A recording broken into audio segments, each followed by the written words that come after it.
નમસ્કાર મિત્રો, આજે આપણે ફરી લઈને આવ્યા છીએ એક અગત્યનો મુદ્દો જે હમણાં રાજકોટ ગેમ ઝોનમાં જે આગ લાગેલી છે એના આધારે આપણે થોડુંક આગ વિશે પણ સમજવું જરૂરી છે. જેમ કે આગનું વર્ગીકરણ.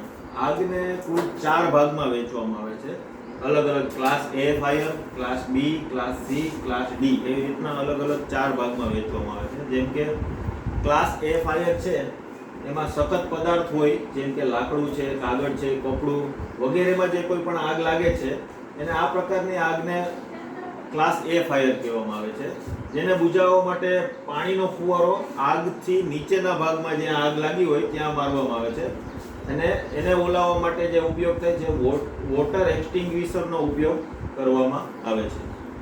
બીજું છે ક્લાસ બી ફાયર, જેમાં છે દ્રવ્ય પદાર્થો જેમ કે ગેસોલિન, ઓઇલ વગેરેમાં જે આગ લાગતી હોય આ આગને બુઝાવવા માટે ફોમ કે રેતીથી એને ઢાંકી દેવામાં આવે છે. ઓક્સિજન સપ્લાય એની અટકાવી દેવામાં આવે છે. પાણીનો ઉપયોગ ભૂલથી પણ એમાં ના કરવો જોઈએ. પાવડર, ફોમ કે કાર્બન ડાયોક્સાઇડ વાળા એક્સટિંગ્વિશરનો જ ઉપયોગ એમાં કરવામાં આવે છે. ત્રીજું છે ક્લાસ સી ફાયર. એમાં ગેસ કે દ્રવિત ગેસ એટલે લિક્વિડ ફોર્મમાં જે ગેસ આવે છે એમાં જે આગ લાગે છે એને ક્લાસ સી ફાયર કહેવામાં આવે છે. આ પ્રકારની આગમાં વિસ્ફોટ થવાનું જોખમ વધારે રહે છે. આ પ્રકારની આગમાં ફાયર બ્રિગેડમાં કોલ કરવો તેમજ આગથી દૂર કોઈ સુરક્ષિત જગ્યાએ જતું રહેવું એ હિતાવહ છે.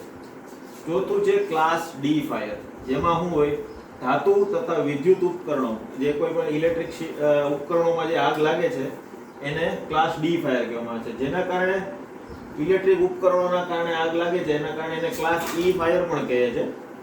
કાર્બન ડાયોક્સાઇડ વાળા એક્સટિંગ્વિશર ઉપયોગમાં લેવામાં આવે છે અને આગ ઓલાવવા માટે.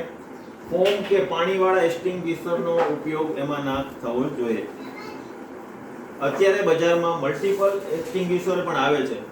જેમ કે હવે ક્લાસ એ, બી, સી માટે એક જ પ્રકારનો એક્સટિંગ્વિશર હોય એટલે કે આગ ઓલાવવા માટેનું સાધન છે એ મળી રહે છે. એમાં અલગ અલગ પ્રકારના કોઈ અલગ વસ્તુની જરૂર રહેતી નથી. આ સિવાય બોલ પ્રકારના એક્સટિંગ્વિશર પણ બજારમાં ઉપલબ્ધ છે. જે એક બોલ હોય છે દડો, એ પ્રકારના એક્સટિંગ્વિશર હોય છે જેને આગ તરફ ઘા કરવામાં આવે છે અને એમાં જે બ્લાસ્ટ થાય છે અને જેમાંથી જે પાવડર નીકળે છે એનાથી આગ ઓલાઈ જાય છે. તો મિત્રો, આ માહિતી આપને કેવી લાગી એ કોમેન્ટ કરજો અને આ વિડીયોને લાઈક, શેર અને સબસ્ક્રાઇબ જરૂર કરજો. ધન્યવાદ.